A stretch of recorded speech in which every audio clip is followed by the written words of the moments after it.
You know, yesterday I talked a lot about children. There was an awful lot of people here. Not as many people here today, but I think it's just important to talk a little bit about children before we start today, because that's really what this is all about. I'll be, I've forgotten. I think 54 next month. I don't have a whole lot of more time to stick around here. And Annie and I could probably just go and, make a good living, and with the rest of our life just have a great time and party and do what we want to do. But it wouldn't be the responsible thing to do, because we would be living this total mess to our children who don't deserve it. It's our responsibility to leave them something else. And so that's what that's why we're doing all of this. There's a lot of things that I'd much rather be doing. I have a degree in photography, and that's really what I love to do. I'd much rather be up in the mountains stalking a herd of elk to get some fantastic shots that nobody else has ever got on film than be here doing this. But I look at my children and I can't go do that, because it's irresponsible of me to leave the world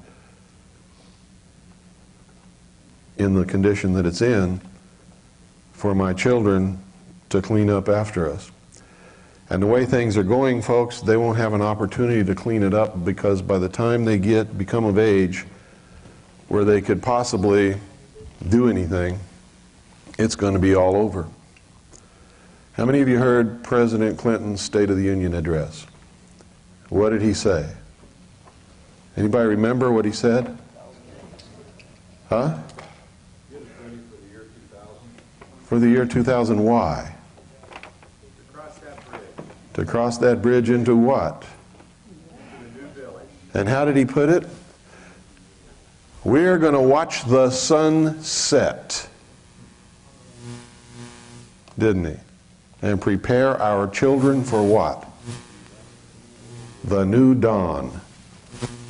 Now that went right over the head of most Americans, but if you've studied the symbology of the mystery schools and the Illuminati and the fraternal orders that are bringing this about, the socialists, the Marxists, the communists, who all speak that kind of language, what they were saying is, we're going to destroy the world as it is now, and we're preparing our children for the new world order.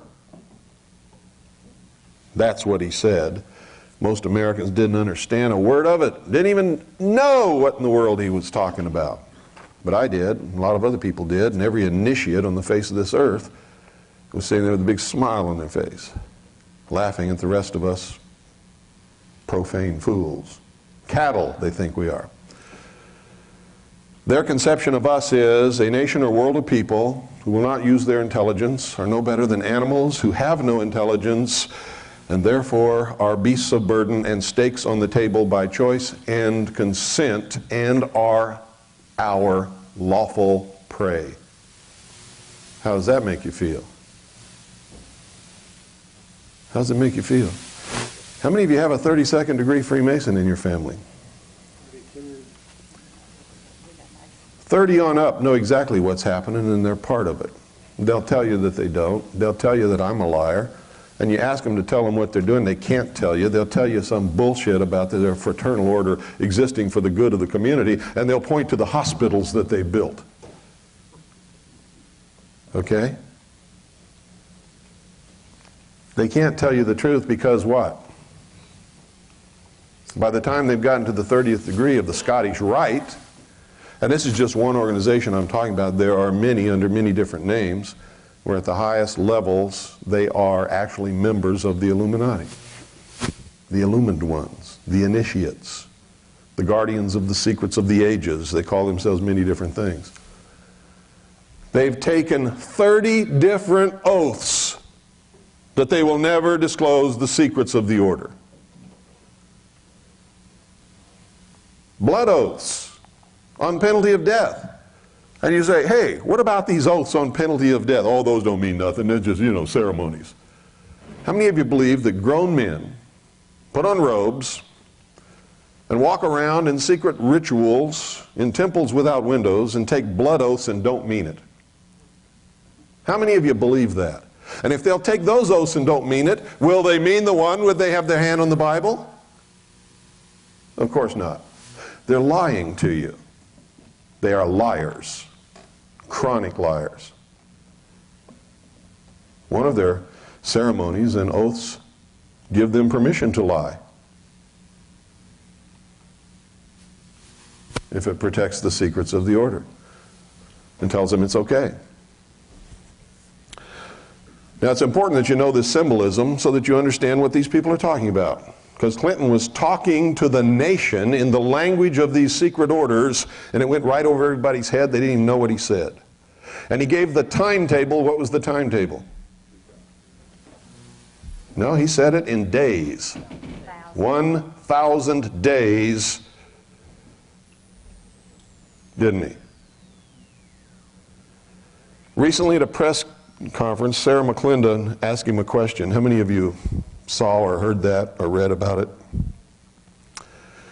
She said, Mr. President, there's a lot of these crazy people in this country talking about concentration camps, and they're going to be rounding up patriots and all this kind of stuff, and I just want to know if you could say a few words to, to clear this up, because it's hurting the nation, Mr. President. What did he say?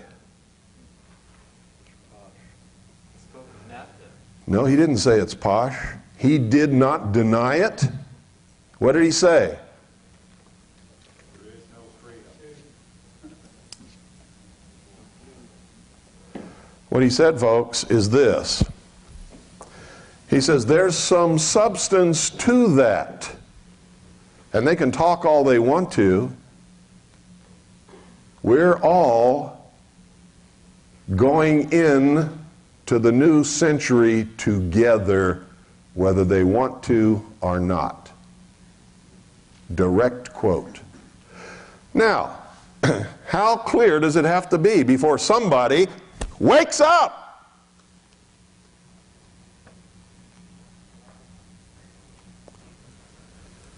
How many days do we have left now?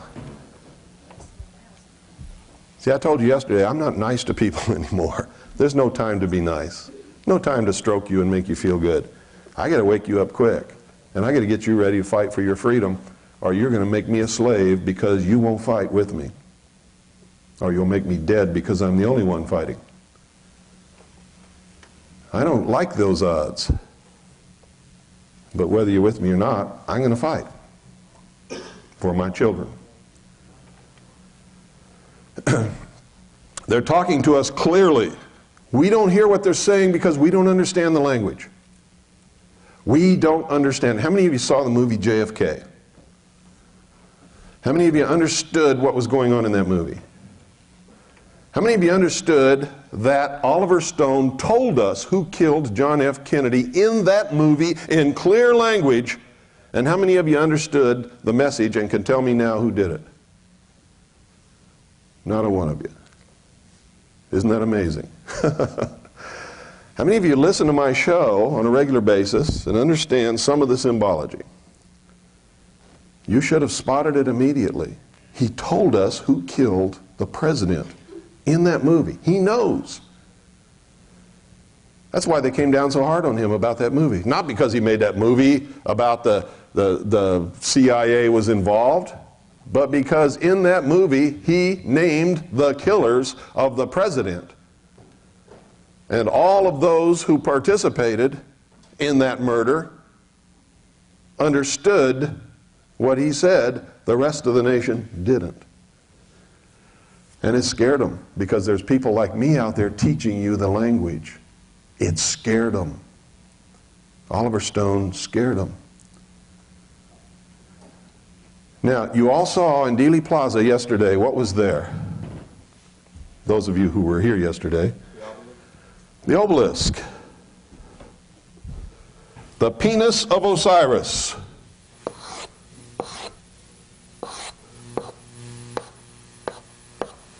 What was on top?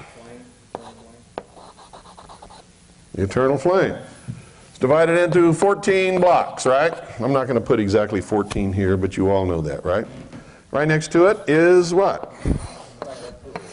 Reflecting pool. Long, rectangular. That's the vagina. This is the penis. This is the vagina. This is the masculine. This is the feminine. This is Osiris. This is Isis. Osiris represents the sun. The reflecting pool represents the moon. The sun is the doctrine, the power, the God. Represents the source of all life on earth. The feminine reflects the light of her master. The feminine is the church. Isis is the church. Remember the story? Osiris was killed by Set. Where do you think we get sunset?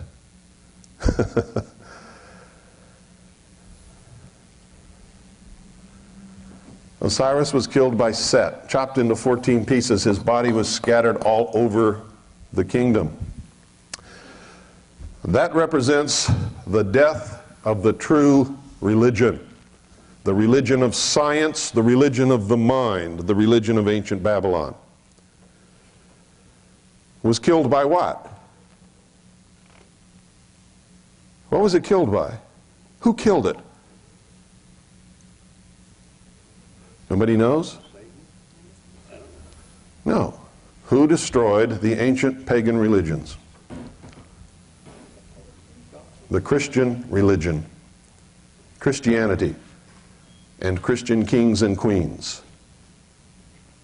Okay? The three blows to Hiram Abiff represent this same story in the Masonic initiation. Hiram Abiff represents the master builder of the temple. The temple represents what? The salvation of mankind, doesn't it? Has nothing to do with Christianity or Judaism. This is all metaphor, symbols that convey a message. He was killed by three profane workers who wanted to know the secrets of the master. They couldn't wait to be initiated and to learn in the proper manner. They killed him. They killed him and they suppressed science, intellect, and the evolutionary progression toward perfection of humanity. This is their story, remember. It's not mine. I'm telling you what they believe, what I've learned in many years of research. Okay? In secret, they gathered together the pieces of the doctrine, the knowledge of the ancient religions. Put them all together in one place, but they could not bring it to life. Through the mystical union of the doctrine in secret with the church, behind closed doors of the lodges, this mystical union has produced the rebirth of Osiris, the intellect that was killed, as the child what? Horus. The sun rises on the horizon. Horus, the rebirth. The symbol of all of this together is the phoenix bird, who suffers the death, the mystical rebirth, and rises from the ashes of the destruction which killed it. So you have Osiris and Isis, represents the doctrine in the church, revitalized in secret, bring forth through this mystical union of the masculine and the feminine, the child Horus.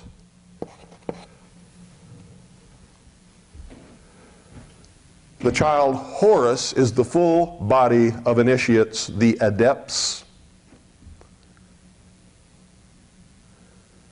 the illumined ones,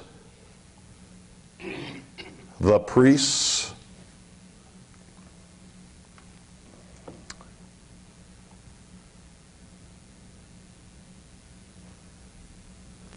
this was all represented in the ancient Egyptian mysteries as Osiris was killed by Set, sunset. He rode in his boat through the underground, through the mystical union between the dead parts assembled together by Isis, except for one. There produced the next morning the child Horus, which is the rising sun, who would then go to the zenith, do his father's work in the temple, become Osiris, dying, and the whole pattern would repeat itself again. It meant something different in those days than it does now. What I've given you here is the modern interpretation.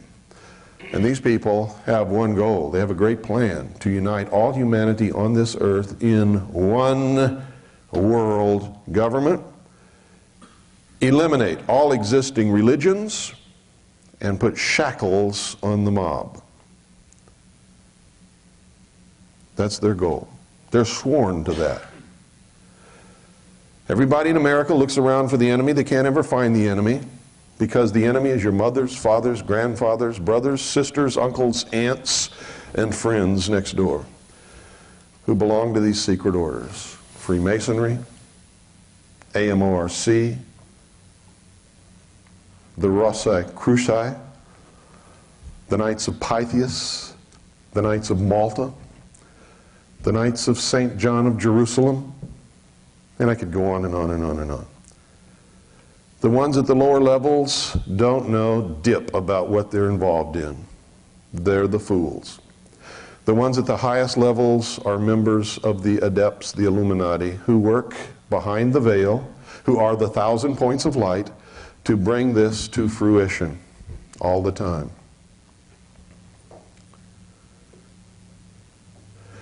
They have buzzwords and code phrases that they use to identify themselves to others. If you walk into a room and you see someone standing like this, he is a member of this secret order. He's identifying himself to others who know the secret signs. He has his feet in a 90-degree angle, and that tells every other adept in the room that he is one of them. There's another code word that a very famous man uses. When I raised my arm to the square, because when they take their initiation, they become in the 3rd degree, they put their arm on an open Bible on a square. Never heard that before, did you? There's a lot of other ones. Oh, are you a traveling man? Oh yes, I travel from west to east. And what are you seeking? I'm seeking the pure light of knowledge. Or I'm seeking the light of the Master. How many of you have heard people talk like that? Anybody in here?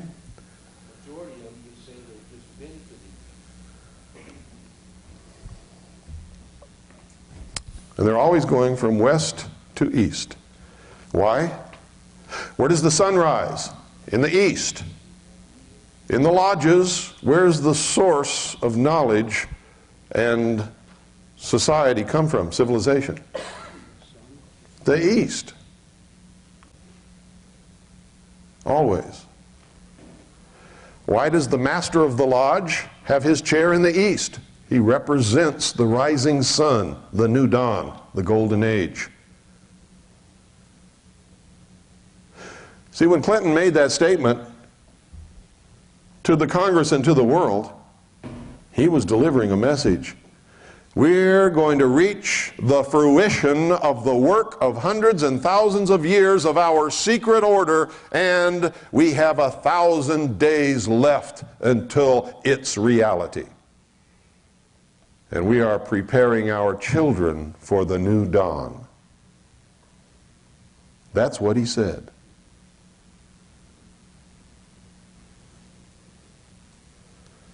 I've been trying to warn America for a long, long time. Time has run out, folks. It's all over. You have some serious decisions to make. You're either going to bend down and put the chains on your own ankles, or you're going to stand up and fight for freedom. And you better be making those choices now, because the day the fighting starts, it's too late to make your choice. You won't be prepared. And you're not too old and you're not too young. Because in this battle, you can't sit on the fence. You can't sit on the fence. So here we have. What do we have in Washington, D.C.? What is this? Washington Monument. Well, if this was a Christian government, why do we have the penis of Osiris standing in our capital city? Next to a representation of the pagan goddess Isis in the reflecting pool. And what is at the end of the reflecting pool? Pardon?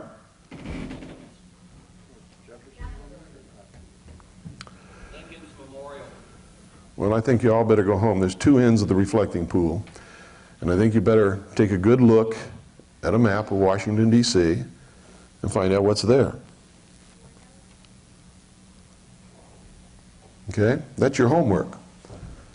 Find out what's there. Where is the seed of the child Horus germinating?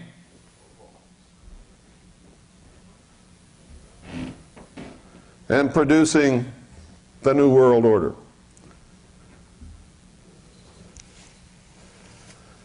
Washington, D.C. wasn't built by Christians, folks. No, sir.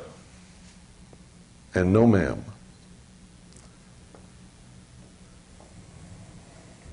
You've all read books and heard references to the secret destiny of America, haven't you?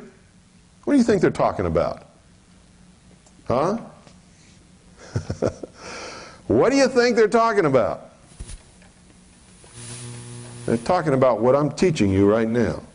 The secret destiny of America is to bring to completion the plan of the ages, the great work of the mystery schools, to return the mystery religion of Babylon to the rulership of the world. And our founding fathers were so deeply involved in it that it makes some of you so angry because you've been taught something else that you storm off and you won't listen to anything beyond that point, and so you're lost. You can't fight the battle because you don't know who the enemy is. You don't even know who you are. You've been lied to all your life. This is the age of deception. Who is the great deceiver? Even the elect shall be deceived. When are you going to learn that?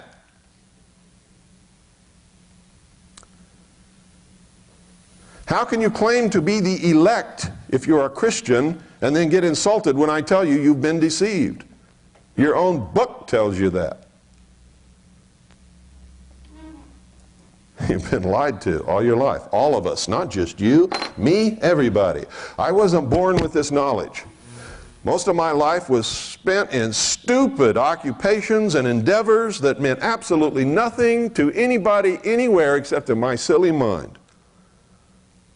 Until one day, I got a glimpse of the truth when they accidentally put me into a place where I had access to a lot of top secret documents that I should never have seen.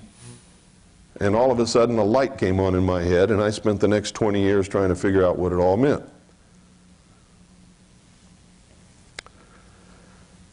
And what it means is, like I told you yesterday, I reached a point where I had to go in, look myself in the bathroom mirror and say, you are the stupidest idiot that has ever walked upon the face of this earth.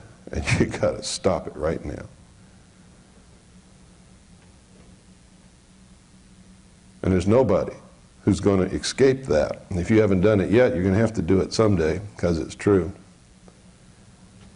You don't want to do it, but you got to do it. That's what's neat about doing it in the bathroom. Nobody has to see. Okay? You're not going to be embarrassed except to yourself.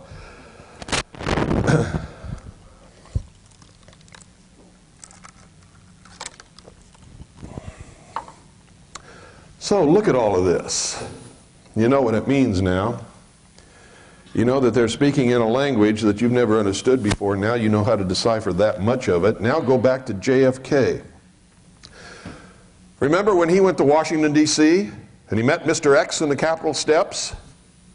Remember that? And he walked along and they're talking and they sit on a bench. Well, in reality, this never happened. He put this in the movie so he could tell you who killed Kennedy. They sat on the bench and they're talking, and there's a close-up. They fill the frame. You can't see what's behind them. Somebody's starting to get a little glimmer. And he says, well, who killed him then? Well, it had to be somebody that had the opportunity and the power and as he's clicking this off on his fingers, what is the camera doing? The camera's panning back. I can't believe you all watched the movie and you don't even remember what you saw. The camera's panning back. As the camera pans back, what is the answer to the question?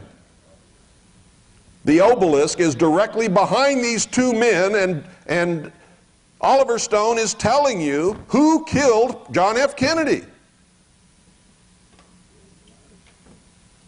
He was killed by the same people who built the Temple of the Sun in Dealey Plaza on the site of the first Masonic Lodge in Dallas, Texas, where there is an obelisk with the eternal flame on top, with the reflecting pool, where the reflection of the obelisk points directly at the 6th floor window, which is the only square window in the building.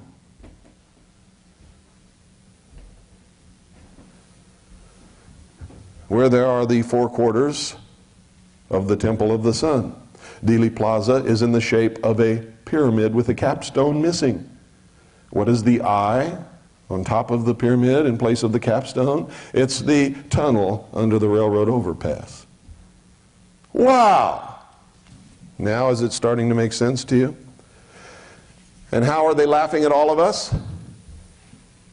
How are they laughing at all of us? What did they put on the slain king's grave, the sacrificed king's grave? What did they put? The eternal flame. They marked their territory like a dog pees on a tire. They said, we killed him, and this is a message to everybody, don't mess with us. We are the philosophers of fire. We are the guardians of the secrets of the ages. We are the all-powerful hidden force of humanity, and we are going to enslave the world in our new world order, whether you like it or not. And they can do it as long as everybody remains stupid and doesn't know what's going on or who's bringing it about.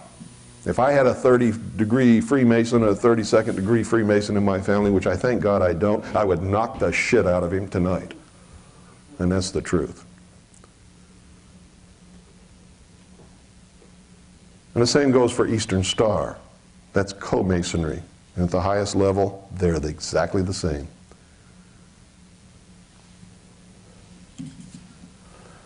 I know some of you don't want to hear these things, but it's the truth. Now I'm going to play a little videotape. And it's you saw part of it, some of you tomorrow. Now I'm going to play it all the way to the end. And if Doyle, if you'll come up here and start that.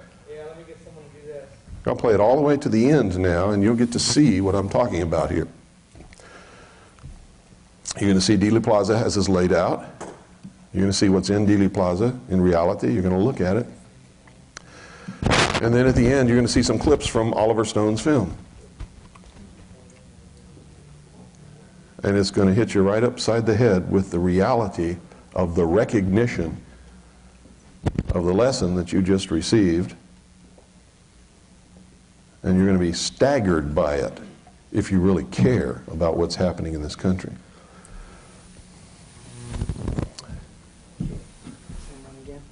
Yeah, the one that had the, yeah, that's it. Watch out for the speaker, we get a lot of feedback. Okay.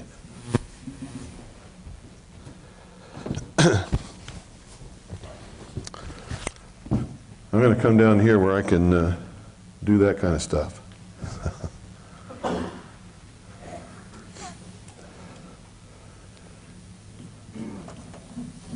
Rewind it all the way, Bill. Yeah. Okay, pay close attention to this, folks. And where it needs some elucidation, I will furnish that for you. If you're not in a position where you can see this screen real good, I would advise you to change your position now.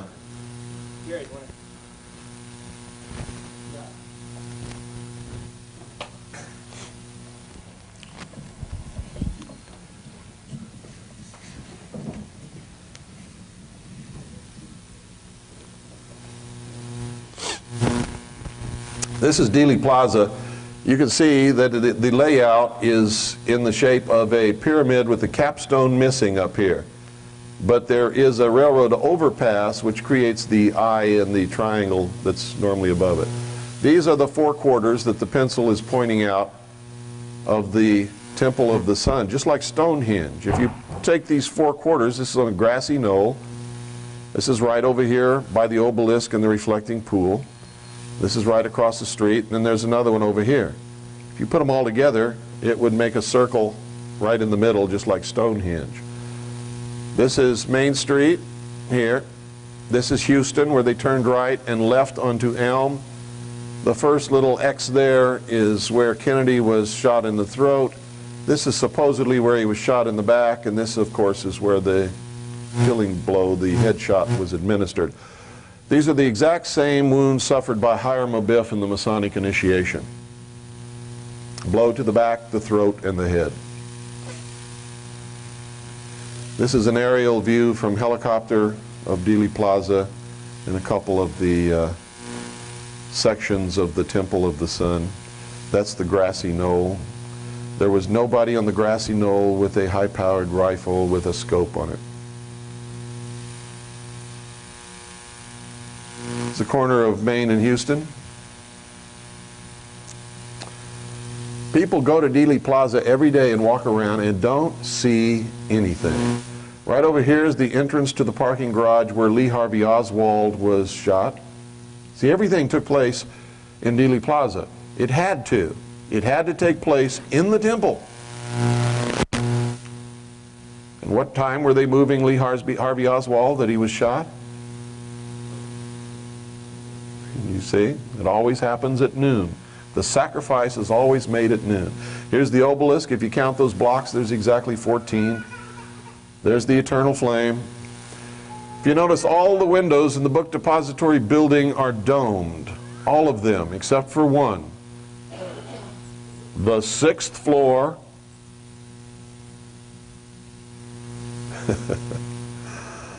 How many of you realize it was the 6th floor? Where there's the only square window in the building out of which Lee Harvey Oswald is supposed to have made the shot.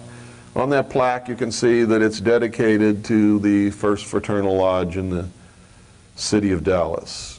There you're looking at one of the quarters of the Temple of the Sun. Here's the obelisk, the phallus of Osiris, with the eternal flame on top.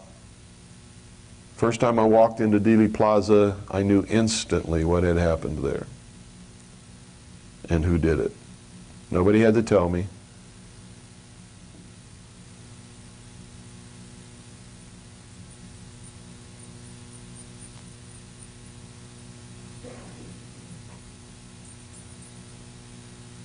They're also known as the secret college,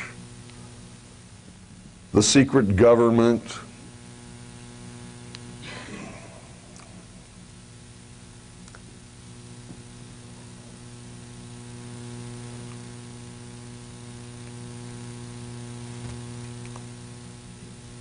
Now, I took this shot on purpose because it divides the obelisk into two columns of darkness and lightness, because this is a war between the forces of dark and the forces of light.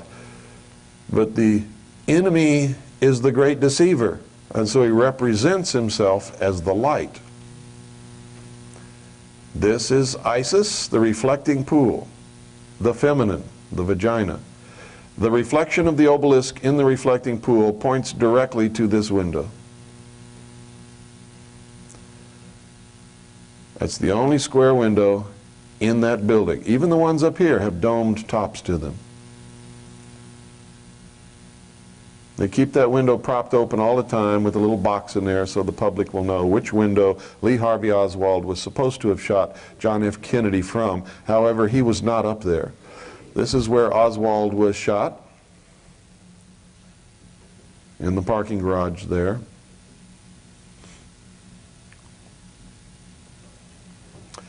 That's the old courthouse over there. This secret order has also been known as the what? Order of the Dragon, the Order of the Snake. On top of the courthouse you can see their mark here, the dragon. This is not a griffin, this is a dragon.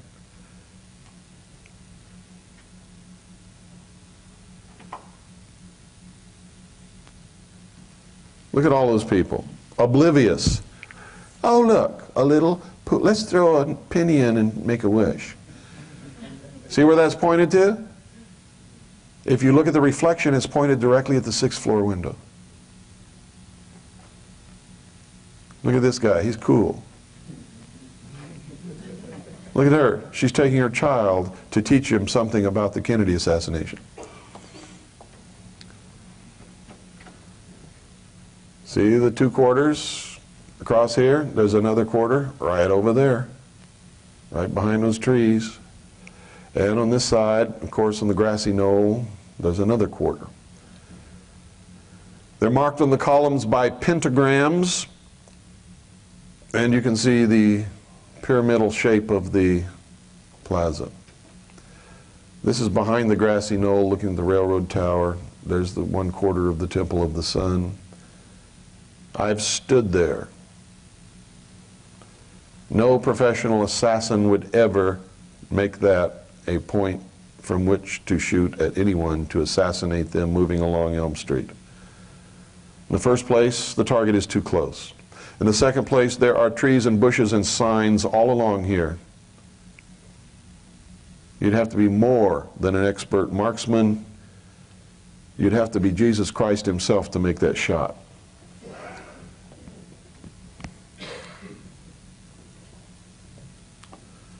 And I really don't think Jesus Christ would be up to it. That's the railroad tower where you've heard testimony about. Right over here is where Zapruder stood, right on there. See that little wall? That's where he was standing when he took his famous Zapruder film. Right there is where the car came around the corner, turned, and came down this way.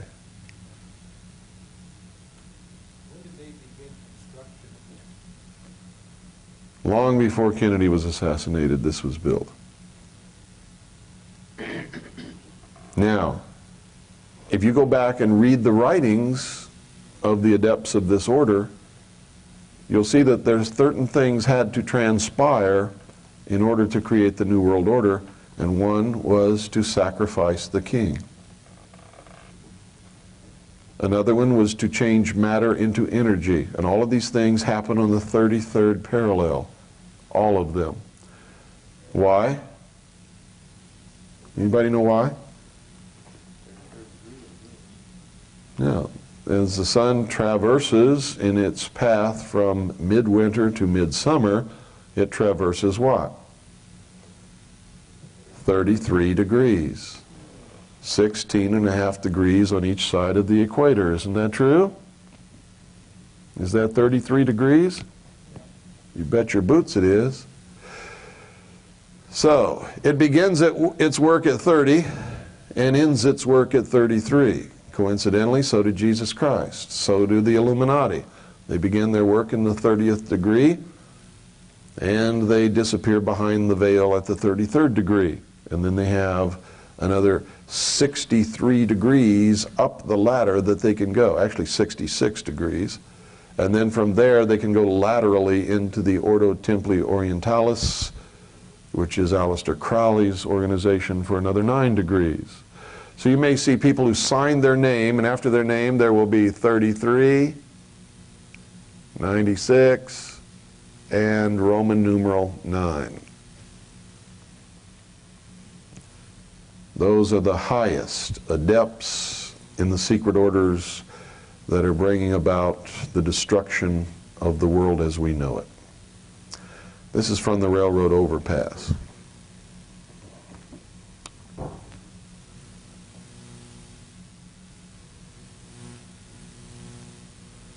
Look at that. From the railroad overpass, or from down where Kennedy was actually shot in the head, you look up, that pyramid of that other building is right above the spot on the book depository building, under which is the square window from which Lee Harvey Oswald supposedly shot John F. Kennedy. But Lee Harvey Oswald was never there. He was never up there. We have a photograph of him actually standing in the doorway of the book depository building as Kennedy is being shot. He's watching the motorcade go by as any normal human being would be doing.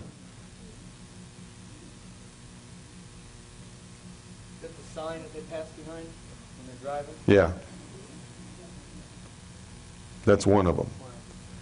The one that you're thinking of was actually up further. Where the Up umbrella there. person's at? That sign's been removed.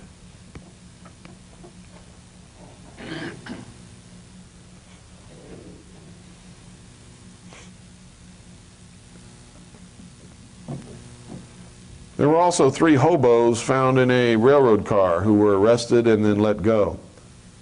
One of them, of course, was who? Howard Hunt. We also know the identities of the other 2. They represented the 3 murderers of Hiram Abiff in the Masonic initiation.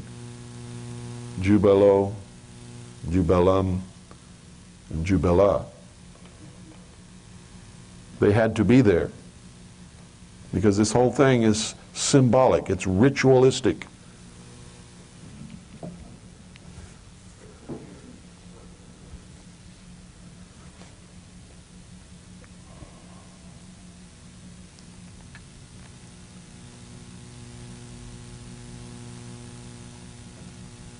Uncle Jim will tell you, oh, we don't do anything in Freemasonry, we just, just a bunch of guys get together. Really? When did Uncle Jim become so stupid? Grown men don't do that. Especially with the huge amounts of money you have to pay. Look at that. To go up through the degrees. It costs a lot of money to be a Freemason. Did you know that? It's not cheap.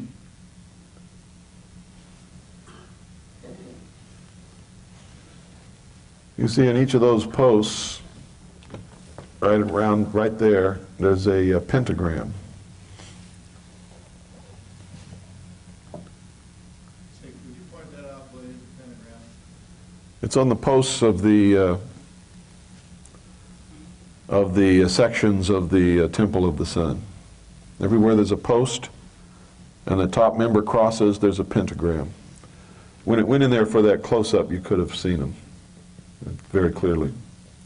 But I failed to point that out at that point. But if you go to Dealey Plaza, you'll see them very clearly. Also, if you purchase our Zapruder tape, it's on there. All of this footage is on our Zapruder tape, including the Zapruder film, including frame by frame, so that you can examine every frame any way you want to, front, back, forward, all of it. Is that pyramid in the back of that building or the top of it? It's in back. It's another building that's been built. There's John F. Kennedy, President in the Oval Office. Is there a volume on this, Doyle? I don't remember. I don't remember where the volume comes in, but there's going to be volume coming up here shortly. You get a message in the lobby and when you'll get, he's gonna run it.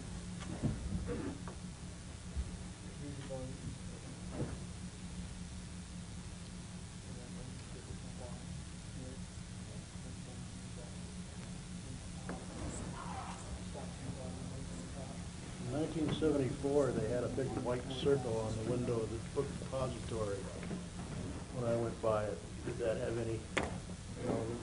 The white circle is one of the symbols. It's the snake eating its tail. Usually you'll see that there's a dot in the center of the circle. That's the symbol of the phallus of Osiris also. It's also the symbol of the generative force, the intercourse between the male and the female, or the unification of the doctrine in the church, which produces the child Horus. This is the Zapruder film. You'll never see it better than this in your whole life. This is the very best copy that can be obtained anywhere. Now, it's a little off color. That's this TV set. There's a little bit too much red, but it's not going to stop you from seeing what you need to see.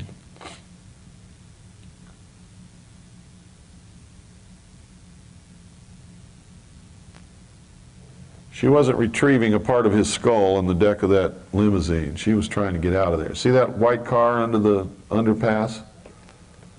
That car was there and didn't start to move until Kennedy's limousine almost ran into it. That car belonged to the chief of police of Dallas.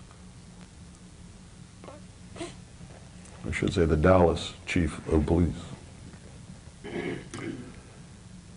Here it is a little slower.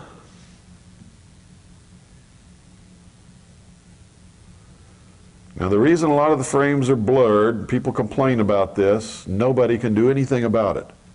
Home movie cameras at that time in 8mm format that used Kodachrome had a shutter speed that could only go at its very fastest 1/30th of a second.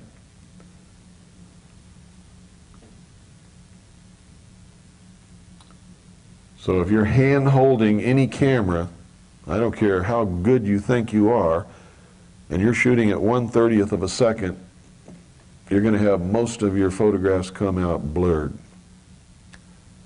especially if you're tracking something that's moving. Every once in a while, through a trick, see, here's the umbrella. Every once in a while, through a trick of fate or accident or something, you will get a perfectly clear picture, but it's very rare. Kennedy's been shot in the throat. Somewhere along here, he's shot in the back. You can see when Connally gets hit because his cheeks puff up and he falls back into his wife's lap. You can see up here, watch this.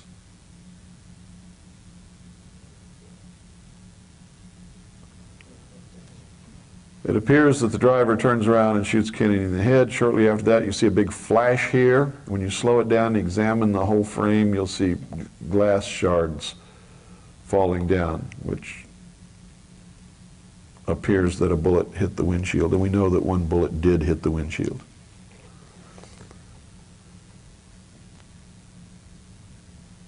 Jacqueline was trying to escape from that car. Think he had a hunch he was being set up? I don't know. If I had a hunch I was being set up, I've learned to listen to my hunches. I wouldn't have gone to Dallas.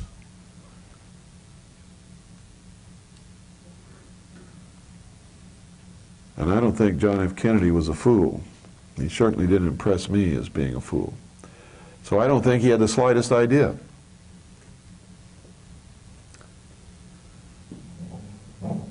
When was he shot? November what? 22nd. What month is November? What day? Add the two together, what do you get? 33. Dealey Plaza is just a very short distance from the 33rd parallel. In fact, on a very large map of the world, it is on the 33rd parallel. You get down to nitty-gritty, large-scale maps, and it's a little bit off. But it's close enough for their work, because I'm sure that First Fraternal Lodge in Dallas was thought to have been placed on the 33rd parallel.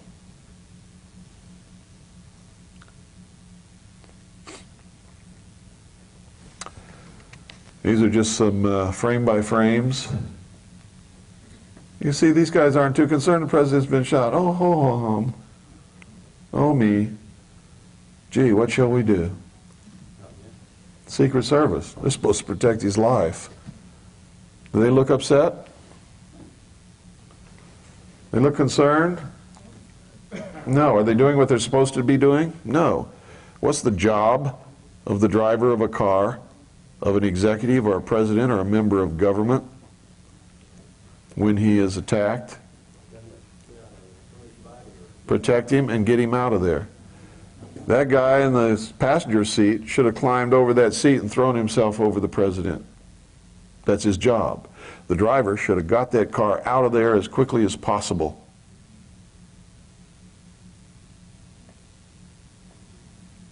They didn't do either of those things, did they? No.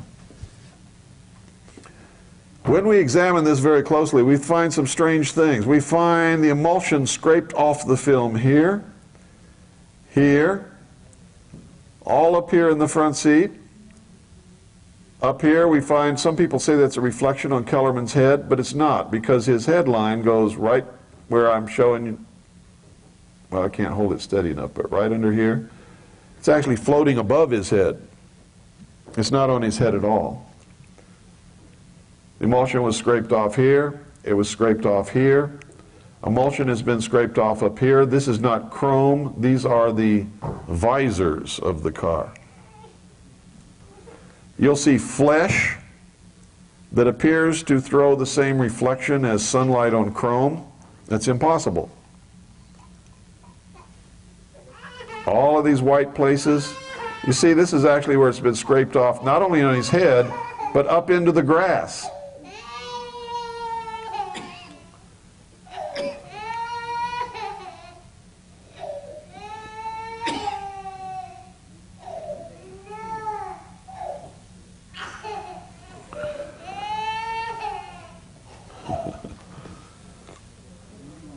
Trying to hide flesh or They're either covering up the fact that Kennedy was shot by one of these two guys in the front seat, or they're trying to make us believe that he was. We don't know, because we can't tell what's there where they've scraped the emulsion off the film. Look at this. That's where the emulsion's been removed from the film. Here, here, down here. Here's Kellerman's headline, right there.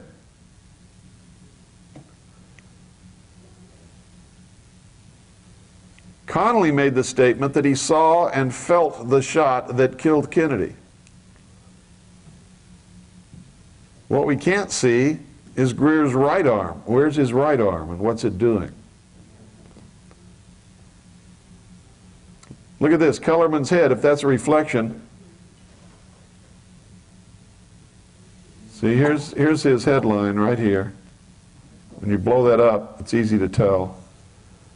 So there's emulsion scraped off the film above Kellerman's head and across Greer's face, all across here, across Kellerman's forehead, inside the car where there is no sunlight hitting at all. There's no sun hitting down in here. It's all in shadow. So we don't know what they're trying to hide or what they're trying to make us believe. You can't tell. When the film is played at normal speed, it looks like Greer turns around and shoots the president. When I was in the Office of Naval Intelligence, I saw top secret documents that said the driver of his limousine, William Greer, is the man who administered the headshot. Would Mrs. Connally and especially her know if somebody fired a gun from the front seat? Why would they not? Sure they would know. Why would they not say anything? They didn't want to be next. If the Secret Service, the person who guards the president, is involved in killing him, who's safe? Who was guarding Jacqueline's children? Who still guards them? The Secret Service. If it was safe in that car and the assassins were outside the car, why did she try to get out of the car? If you're in a car surrounded by people trying to kill you, would you try to get out? No. I'd be beating that driver over the head with my purse. Get moving, sucker! He didn't do that, did he? He almost stopped the car. The car comes almost to a complete stop, and that is absolutely against every training and order that they ever receive. This is not the way they're supposed to act in this circumstance. Now you see them ducking down. Look at them ducking down. And it looks like they're passing something back and forth down here, but the emulsion's been scraped off, so we can't tell what it is. Whatever it is, Kellerman puts it in the glove compartment right there.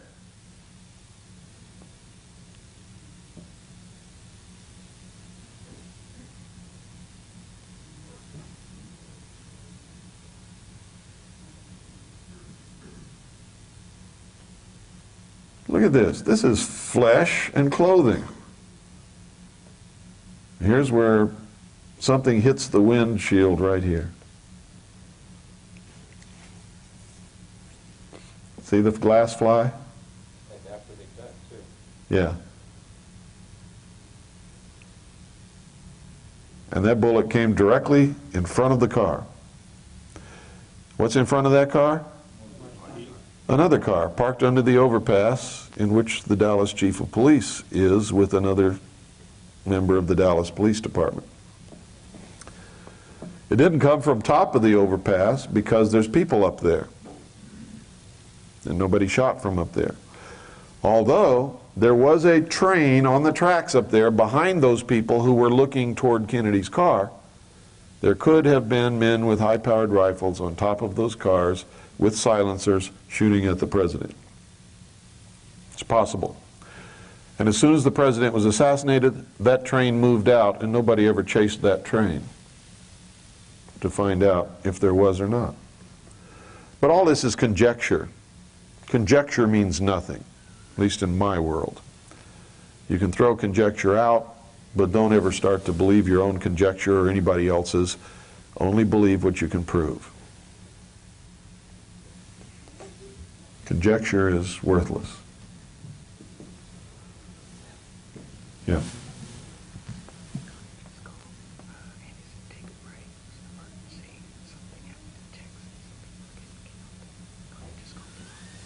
Okay, let's, can you stop that? Just stop it right where it's at. We'll take a little break. You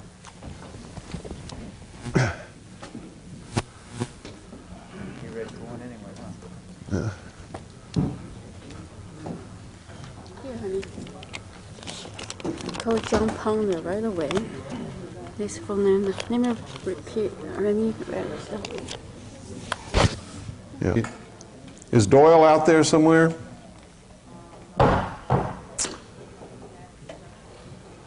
Okay, I've got some not so good news to give you. I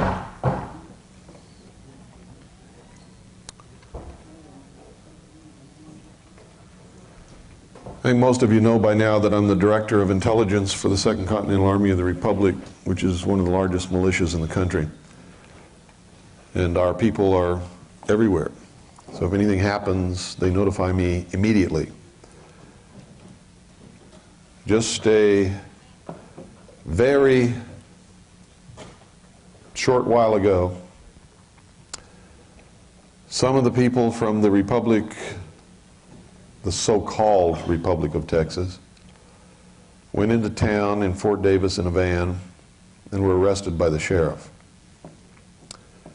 Richard McLaren, who is the so-called ambassador for the Republic of Texas, who has his home in Fort Davis, and his following got upset about this and went to a neighbor and kidnapped the neighbor and his wife and are holding them hostage. And so we have a very bad situation developing.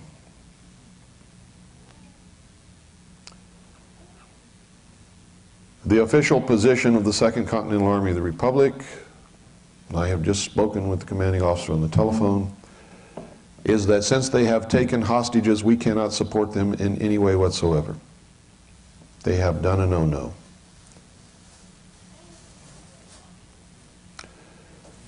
So now you know what's going on, you know our official position, you're going to have to make up your own mind what stance that you take on this. We've done a lot of study into this Republic of Texas stuff and find out that where they may have some legal grounds for what they say, they have screwed themselves by lying, telling an awful lot of lies, and they're split into three factions who have three different presidents of the Republic of Texas at the present time. Richard McLaren, who claims that he is the official ambassador for the Republic of Texas, was officially kicked out of the Republic of Texas by one of the other two presidents. So, you know, at this point, when they go and take innocent hostages, they've gone beyond the pale of being legitimate. You can't do that. But that's what's happening right now. And this hostage taking just occurred just a few minutes ago. And my people are there and they're watching the whole situation. So if anything develops, we'll know about it before anybody else does. Where at? In Fort Davis, Texas. Okay, if we can start this again, we'll continue where we left off. I hate to give you bad news like that. But there are no end to fools in this world, and an awful lot of them seem to be in this country today for some reason.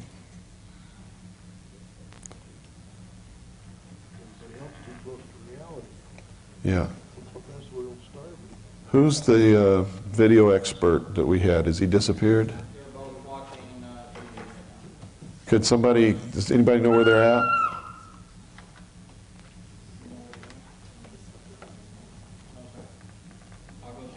Okay, thanks. Pardon? I can run a videotape if you know how to turn it on. It's on, everything's on. Well, hit the button if you can find it.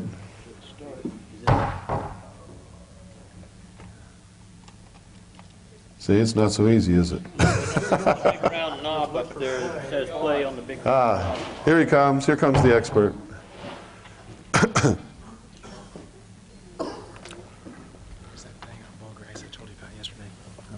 Yeah, good, thanks. Okay, here we go. Good.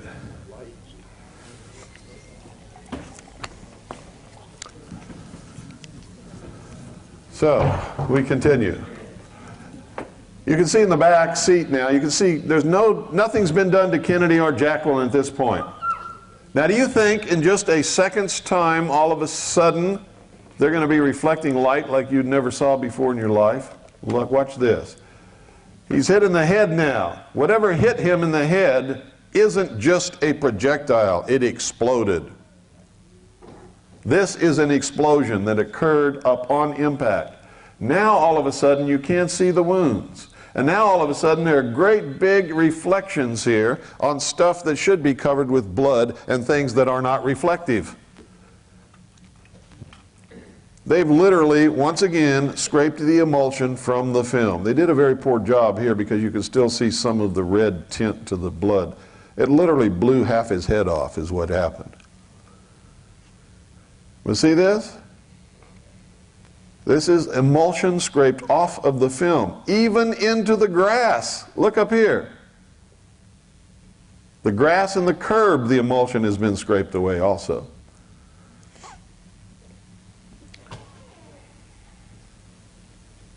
Now all of a sudden you can't see anything. Look at all this. This is scraped off the film, folks. All of this. It's all gone. Why did they allow the film to even exist? It's been easy to just... Well, once you know the film exists, it's impossible to say it doesn't. Too many people knew. Abraham Zapruder took it to the local processing place and had this film processed immediately, and he had them hurry up and do it, and he phoned all the news people. They showed it on TV that night. The whole world knew about it, and then the government said, oh God, we've got to get that film, no telling what it shows. They took it away from Zapruder, took it to the National Photographic Laboratory in Washington, D.C., and that's where we believe they did all this alteration to the film. No copies were made? No. Do you think a rubber bullet or something did the other two wounds? You said that didn't go very deep. I have no idea what made them. That I fought in a war. I know what a bullet wound looks like, and I've never seen a bullet in my life that'll only go like 3/4 of an inch in somebody's throat. A BB gun will almost do that. Look at this. That is so obvious, it's unbelievable. Look at that. Just totally scraped off. No, that's where the emulsion has been removed from the film to cover up the truth about his wound, so you can't see it. Now this is Jacqueline's white gloves. That's her white glove.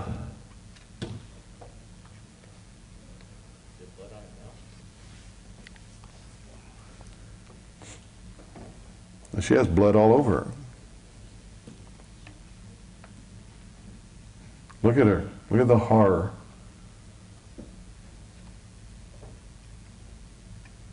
Now that's a woman who's been protected all her life. Never been close to anything horrible. From one of the most wealthiest families in the country. Taken care of, pampered, always had money. Can you imagine what she felt there? And what did she do? Did she try to get out and protect herself? She tried to get out of the car.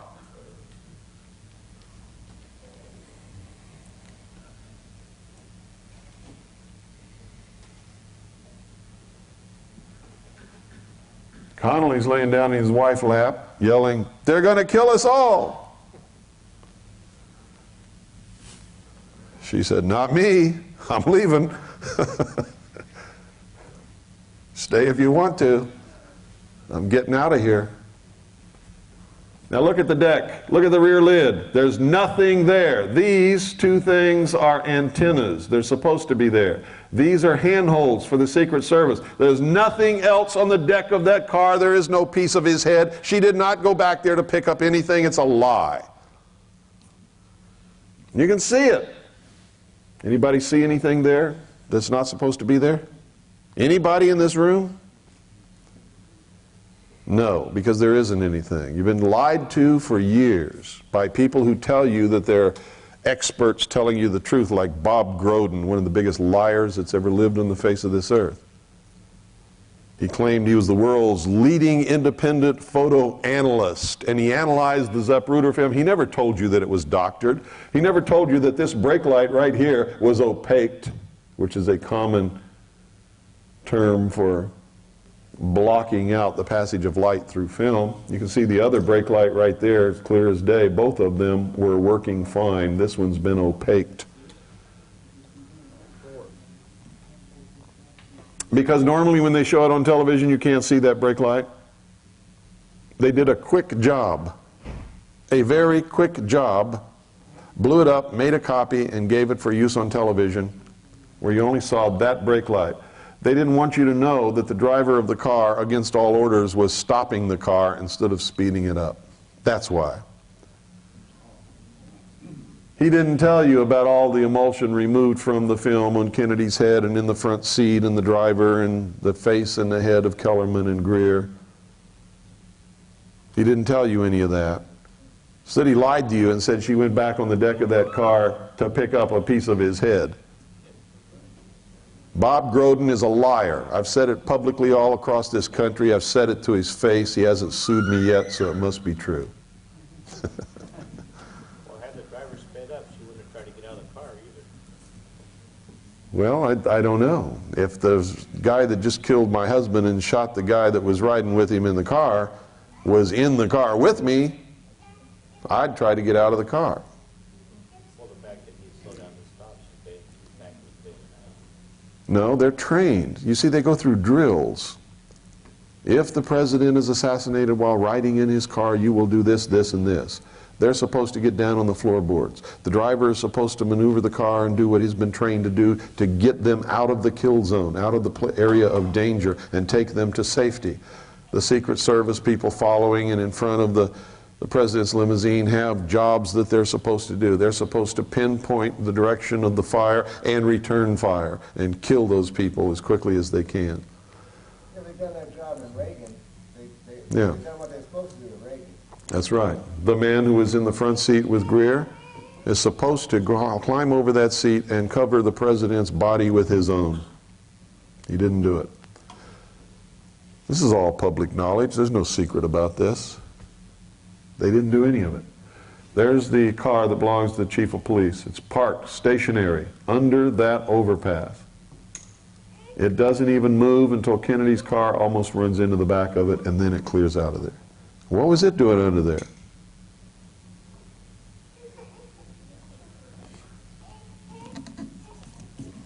What happened to the driver's career or his lifestyle after this? Did he live for a while? Yeah. Did he suddenly have a nice home in the Caymans or something? No, he didn't deviate from his normal. No, none of them did. But you see, that's not the way the Illuminati works. You do it because you're told to do it, because it's a part of the great plan. And you've taken an oath that you must do what you're told to do when the order asks you to do it. Whatever. The order will take care of their family. That's the promise. If they go to jail or they get killed, they did it for the greater good.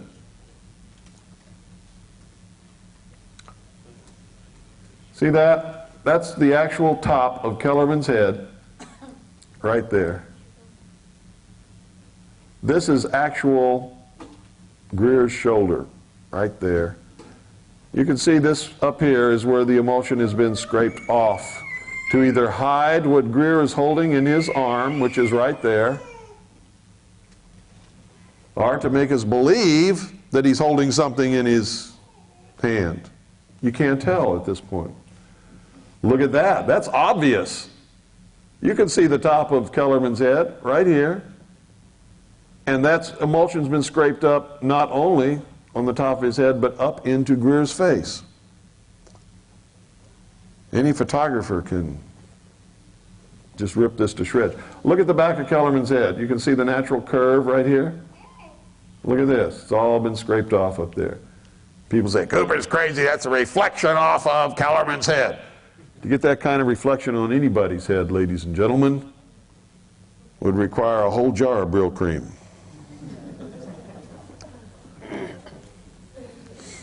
You think government agents grease up their head like that? No. Look at that. There's the natural curvature of Kellerman's head. That's not a reflection on his head. It's where the emulsion has been scraped off clean above his head and across Greer's face. Can you all see it clearly? Am I telling you the truth? If you can't see it well, come up and look for yourself. Get closer.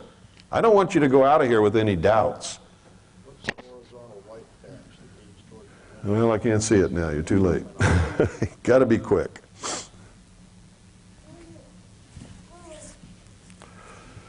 This is where it appears a bullet struck the window, the windshield. And we know that one bullet did strike the windshield. That's on record. They have admitted that.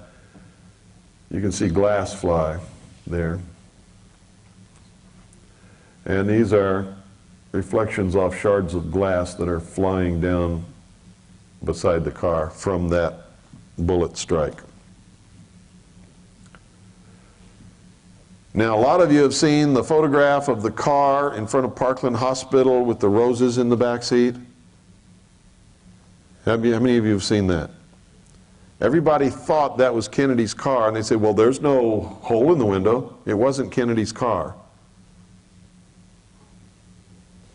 That was not the car that Kennedy was shot in. Didn't even have any blood in the back seat. There was blood all over the car that Kennedy was shot in. How many of you have been in a war? Nobody in here? I'm the only one? One other man? You've seen a head wound, right? A head wound is the bloodiest thing you'll ever see in your life. Great amounts of blood flow to the head through the carotid arteries. You're shot in the head, blood goes everywhere. It spurts in a solid stream. I've seen head wounds. Head wounds produce lots of blood. That's why people get so scared when a little child hurts themselves on their head, because there's a lot of bleeding. They're not really hurt, but there's so much blood coming out, it scares the hell out of the parents. Look at this. Emulsion scraped off. Look at that.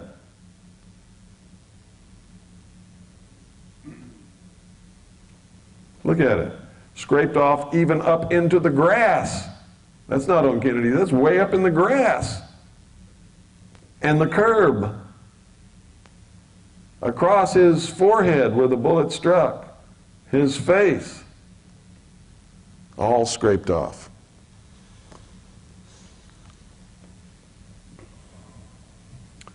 Next time you see Bob Groden and he's talking to you and you're in the audience, say, tell us the truth, you lying sack of crap. Who's that? Who is that? Oswald, that's right. Where is he? He's in the doorway of the book depository at the moment Kennedy's being shot with all of those other people. Who's this? Lee Harvey Oswald. It's the same guy wearing the same shirt. They said he went home and changed his shirt. He didn't even change his shirt. He's got the same shirt on that he was wearing when he was standing in the doorway of the book depository building. These people have lied to us all over the place. Who took the first picture? Pardon? Who took that first picture? A reporter. Who's this? Prouty. Who's Prouty?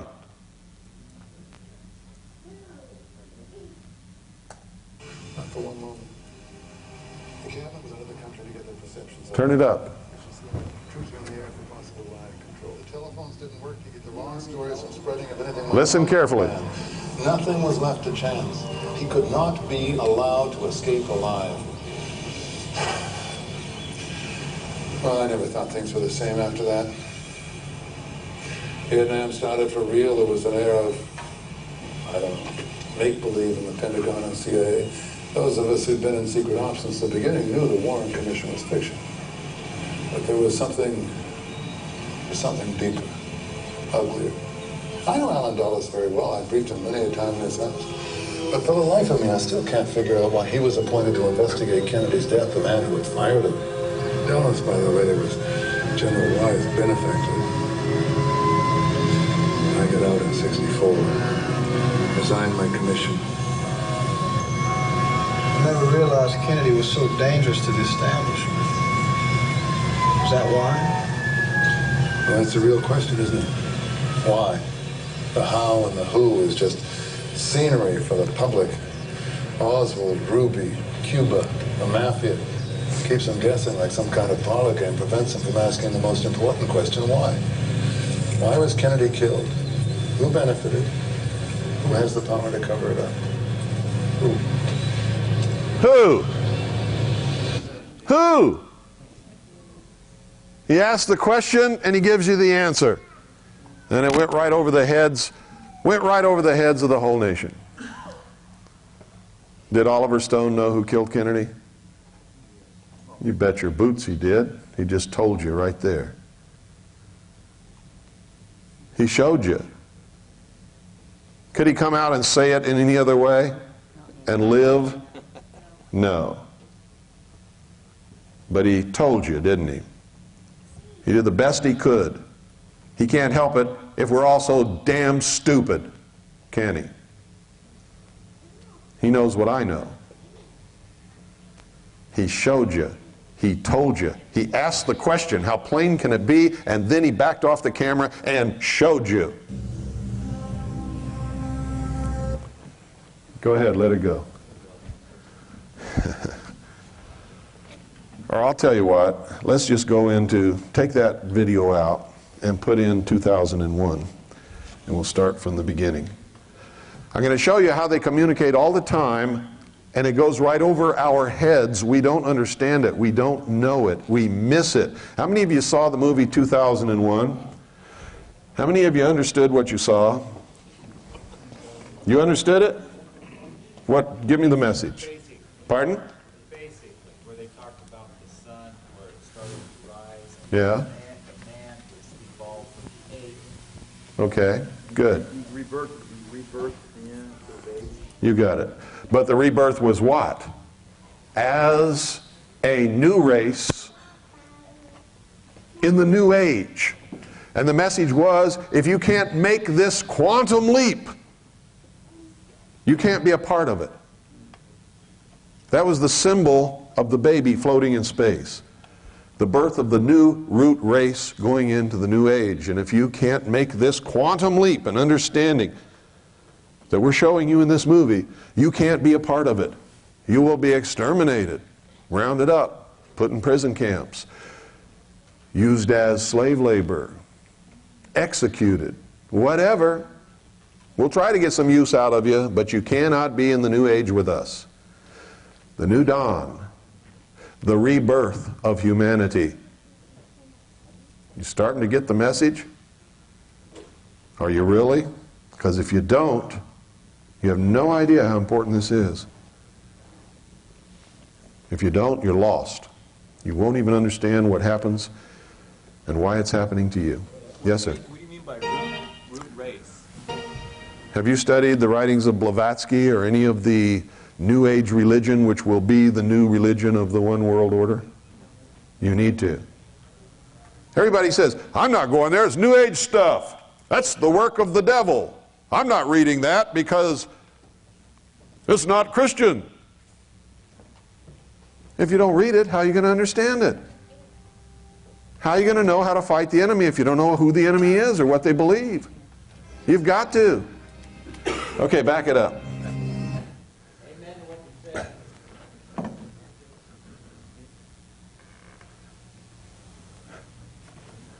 It starts with the MGM lion. The lion is the symbol of what? The king, the ruler. Okay, here we go. Watch this carefully. Remember, Osiris, Isis, Apollo goes across the heaven in the chariot. Osiris rode across the heavens in the boat of Isis. You're going to see it here in a moment. All of the symbology is going to be played out in front of you. Watch carefully. Who is Lucifer? How art thou fallen for heaven, O Lucifer, son of the morning? What is the son of the morning? Horus, being reborn as his father Osiris, right? Actually, Osiris being reborn as his own son, Horus. It's also played out in The Lion King when the little lion looks into the pond and sees his father staring back at him in his own reflection. There it is. There's Osiris riding across the boat of Isis. Isis is the moon, Osiris is the sun. Isis reflects the pure light of her master. Check it out. And here is what? The earth bathed in darkness. The home of the profane. See, you all just thought that was pretty, didn't you? Oh, that's cute. Gee. These guys are real artists. They made some cute stuff in the beginning. It's really neat. It means something.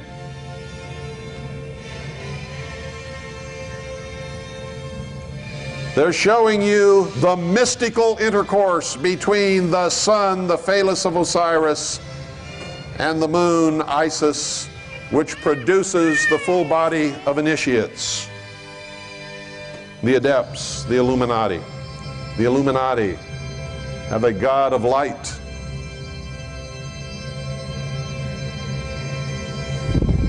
Hi, sweetheart. Then the 2001 means something. Annie, would you come and get baby? I have to do this, okay? Please? I'm sorry, honey. I can't pick you up right now. Now, this is all symbolic. Here, what do you see? The golden dawn. This is the dawn of the golden age. The dawn of man. There's nothing here. Some clouds, some ground, no green stuff growing.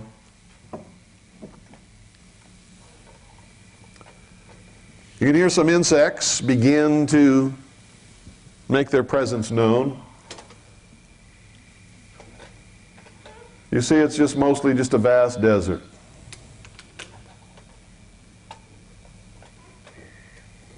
The sun rises higher, and what happens? You see things beginning to materialize. Trees, shrubs, some grass is growing. There is the phallus, The generative force is at work. You hear the wind blowing. When the wind blows, it signifies an age is passing, a long period of time, but the Spirit is moving upon the waters. That's the way the Bible would say it. Here, they say it with the wind. A long period of time is passing. Things are happening.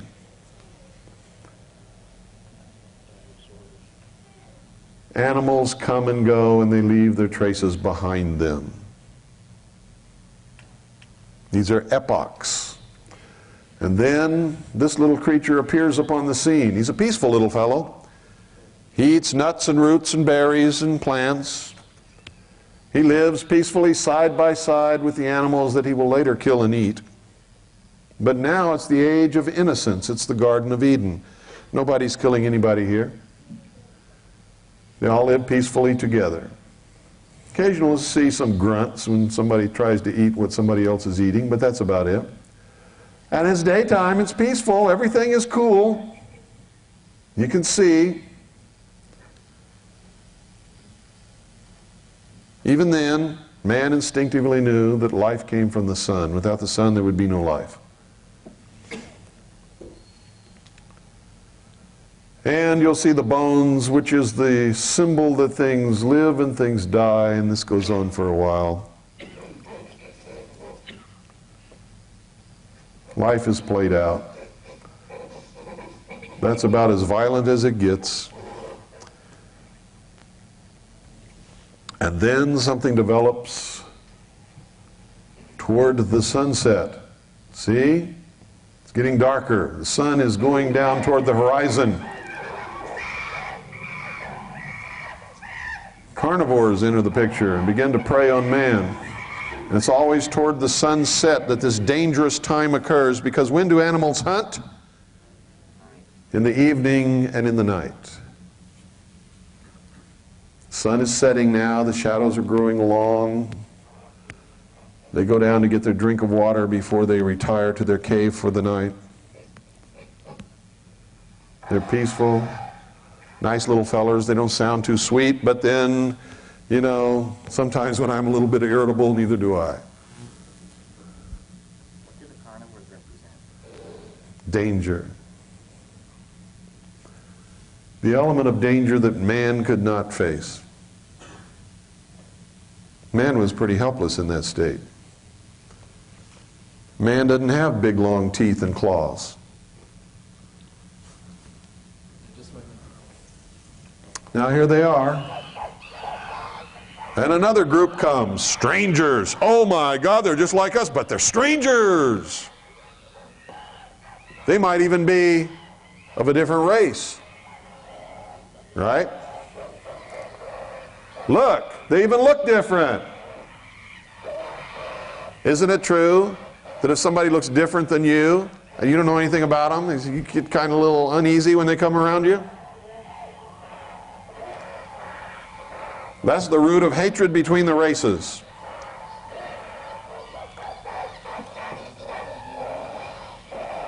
See, they're all bluster and bluff. Nobody's hurting anybody.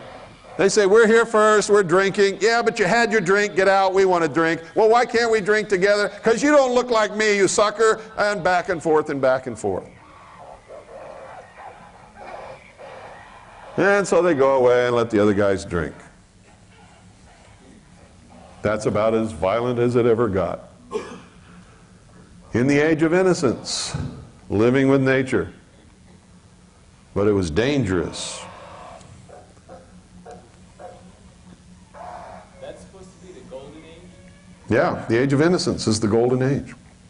When man lived in concert with nature. When things got out of balance, nature took care of it.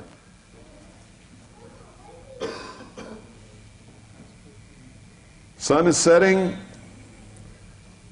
The leopard has its kill. Man retreats into a place of safety, which represents the womb. Goes in the cave. The womb. There's the womb. While he's in the womb, evolution is taking place.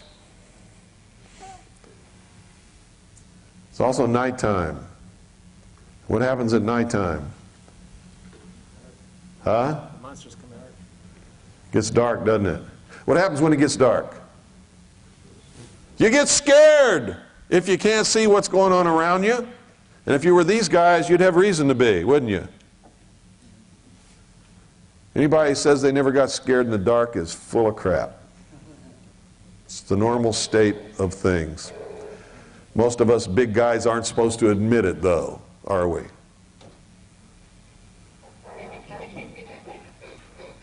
They're in there. They're scared. They're all huddled together. In just a minute, you'll see another symbol. One of them is holding a baby. Look at that. See that little feller? See that little baby? Something is coming of this. Evolution is occurring. Comes the first rays of the golden dawn. A new epoch is being born. There they are, all sleeping. Now you're going to hear something. Listen carefully. What is it?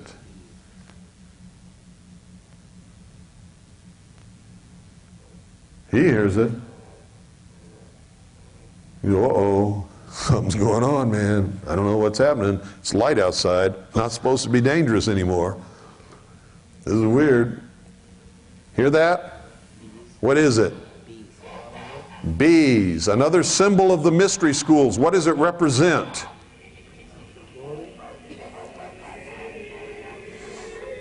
What is this?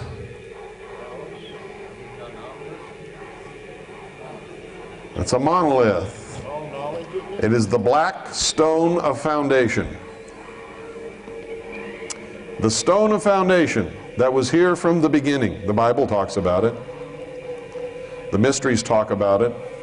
There is a reproduction of it in the meditation room of the United Nations building. It is represented by obelisks. It is the generative force. It is the symbol of the truth. It is the symbol of the gift here of intellect to man in his primitive state by Satan. When this little fellow gets up enough guts, he's going to touch it, and he will be imparted intelligence. Is that also called the Philosopher's Stone? The Philosopher's Stone, no, is the perfection is a symbol for the perfection of the human race. That's what they're working toward. The discovery of the Philosopher's Stone, which is the perfection of the human race. Here he goes. Oh, I can think.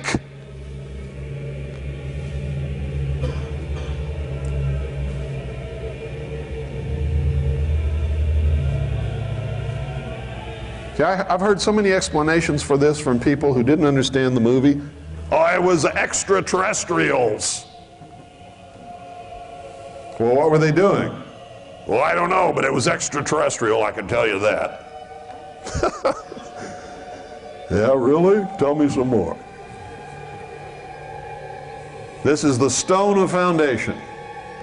The smooth black stone that you will also find in the upper entertainment area of the Luxor Hotel in Las Vegas. How many of you have been there? How many of you have seen up in the entertainment level that shiny, smooth black wall that reflects everything? That's it. Bill, that was reversed where the moon was above the sun, just above the opposite. I don't have the slightest idea what you're talking about, and I don't have time to do it now. Okay, man now has been imparted the gift of intellect.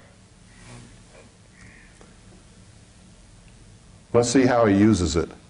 Let's see how smart we are. What do you think he's going to do?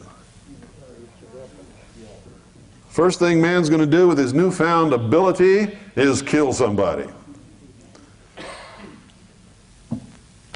Hooray. Here he is. Oh, look at that. That's the temple of initiation. You can see the God of illumination rising above it. What is the capstone of the temple? The master mason, the initiate. He is now the first priest, the master of the lodge. He sits in the east. And he holds the power of knowledge that no one else has. He has the first original thought. He is the first priest, the first king, and the first power upon earth, outside of the natural realm of the forces of nature. Whoa, did you see that?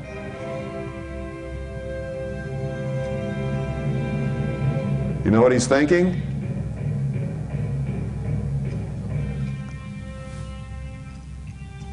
I'm God. That's what he's thinking. I'm God. I'm God. I have the power. I am the leader. Don't mess with me because I know something that you don't know. I can think.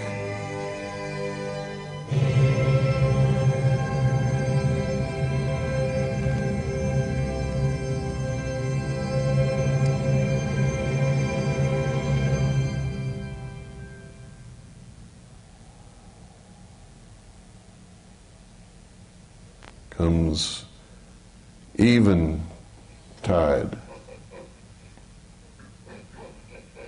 What's he eating now? Doesn't look like veggies to me. He's eating meat. He's learned how to kill his neighbors that he used to live peacefully with.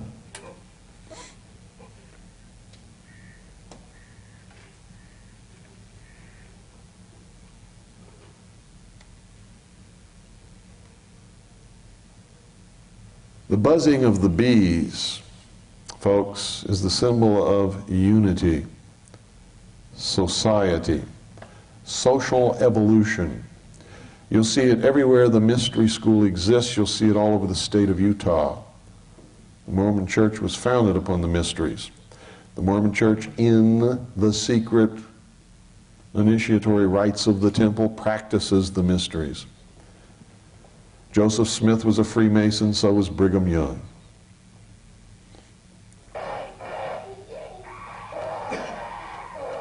If you're a Mormon, I don't mean any disrespect or insult, but for me, you get the truth. How you deal with it is your business.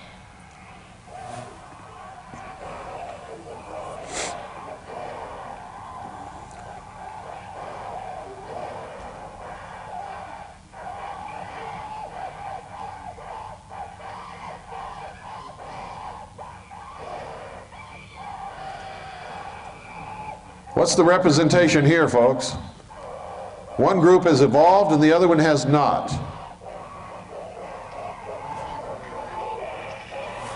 One was the hunter, one ate veggies.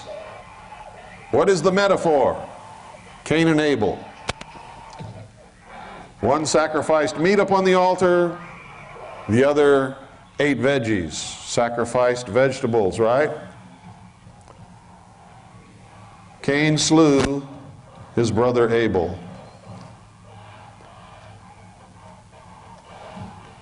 Isn't it amazing when you find out that movies mean something more than what you thought they meant? How many of you sat transfixed and watched this and thought, oh, well, this is neat? You know, didn't have the slightest clue.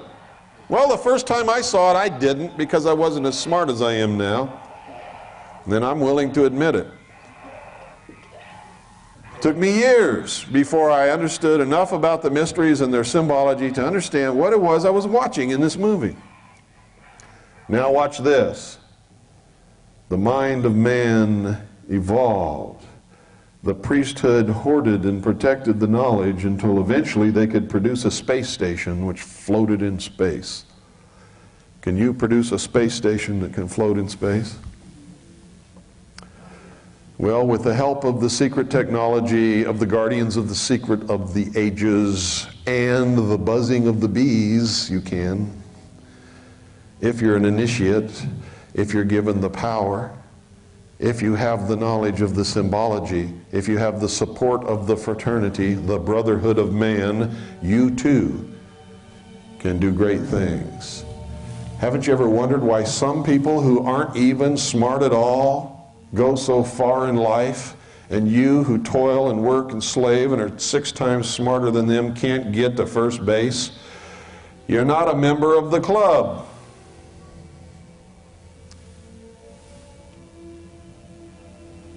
They're not going to pull you up. They're going to slap you down. They're going to pull their brother up.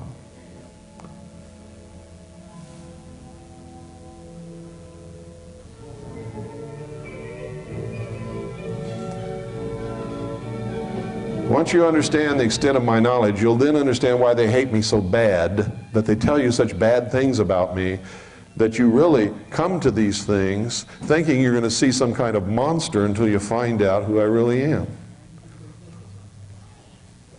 Why haven't they gone through with their symbology and created the real things? The space station and stuff. Why have they stopped the space? How do you know they haven't? They don't tell you everything. You're going to find out today that most of the photographs that NASA has ever shown you are fake.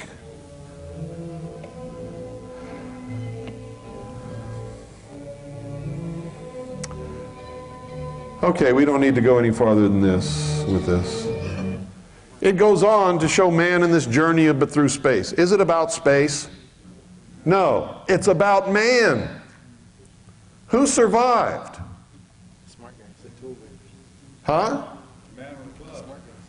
This was about the survival of the fittest of the human race. Who is worthy of being accepted into the new age? Who has the knowledge? The man who had the greatest knowledge. The man who could survive against all the odds. Who was Hal? Hal was a computer. What did Hal represent? The technology of man that he created through his knowledge. It was telling us, hey, we're reaching a point where we have to stop this insane advancement of technology.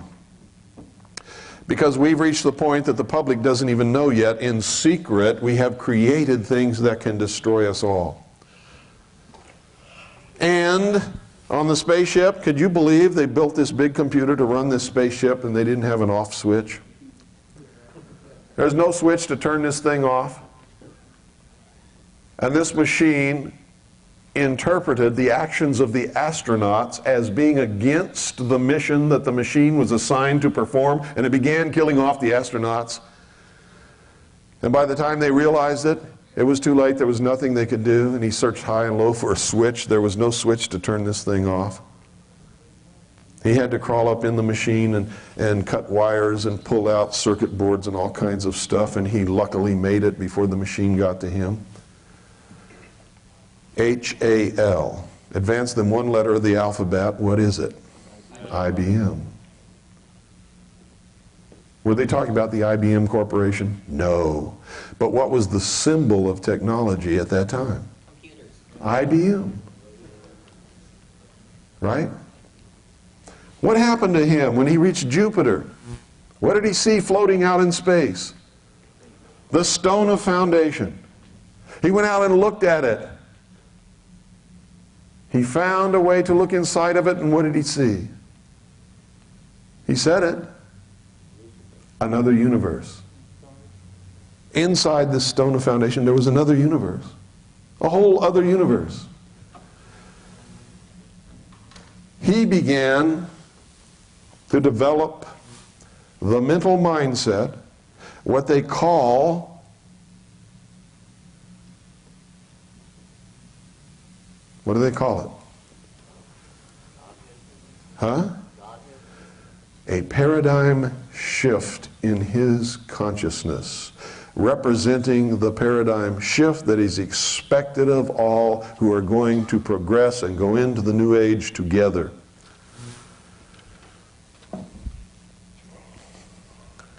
All of this stuff about him laying there and then looking up and seeing himself in the doorway and then looking in the mirror and growing older and all of this kind of stuff, that was his confrontation between himself to make this paradigm shift where he was reborn. See, he represented humanity. He wasn't a person at all. He represented humanity. He was reborn as the first of the new root race, floating as an infant in space. Now, we jump to 2010. Remember that movie? He comes back in spirit and talks to the next dude, doesn't he? Who says, "Is that you, Frank?" "It's me." "What happened to you?" "Something wonderful." Bullshit.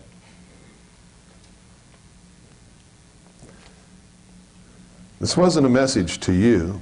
It was a message to the adepts of the world, telling them that the fruition of their great plan is coming into being, and that this is what they're going to have to do.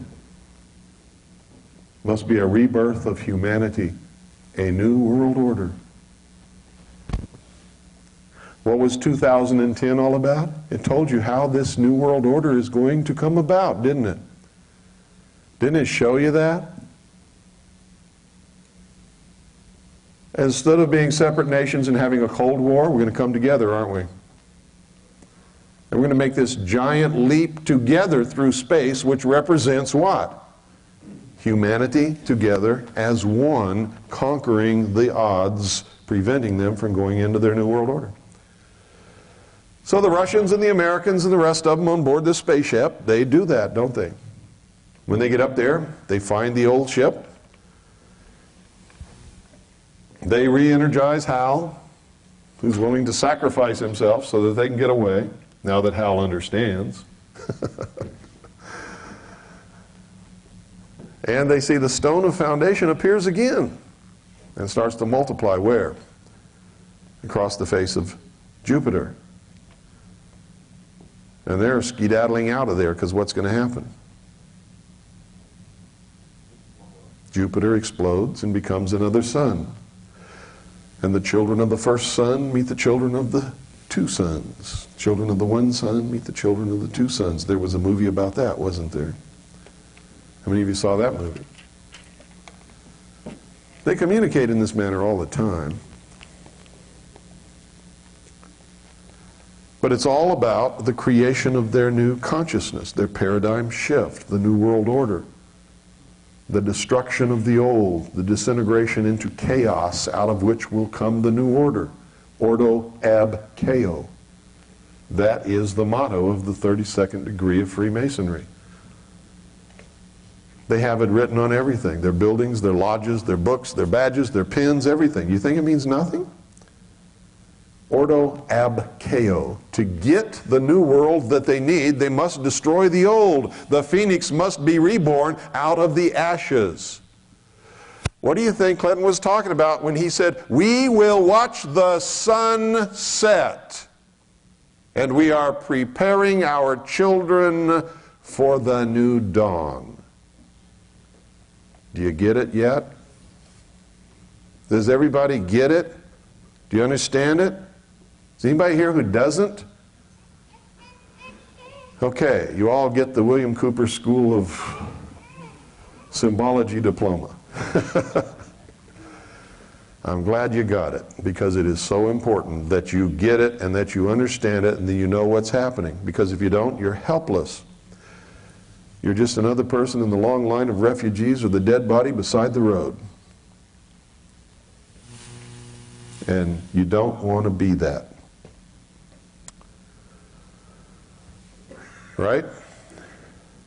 Yes, sir. The computer that without the off switch, is that symbolic of the unchecked intellect? Yes. In other words, the foundation of everything is intellect, built upon intellect. That's right. Denial of any God, spirit. So They want to really, literally, return to what they call the golden age. But they don't want to do it with the risks involved. They want to go to a simpler life where technology and the intellect and learning and knowledge is controlled by them. And the rest of us just sort of live like children in their care. Socialism, that's what it is. That's what socialism is. You give up all your rights, you give up everything, you agree to accept my rules for you, and I'll take care of you. In other words, we want the whole human race to stop being adults. You become children again, we will be your daddy. We are the only truly mature minds, and thus are the only ones who are rightfully endowed to rule. You're just profane cattle. We'll allow you to live if you'll do it on our terms. And if you won't, we're going to get rid of you.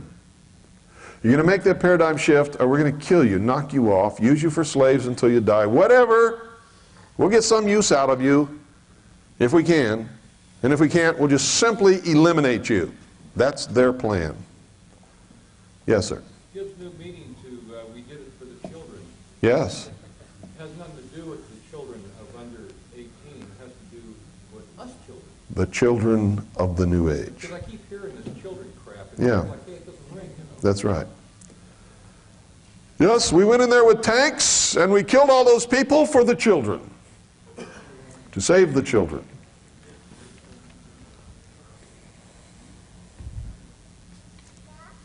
Absolutely correct.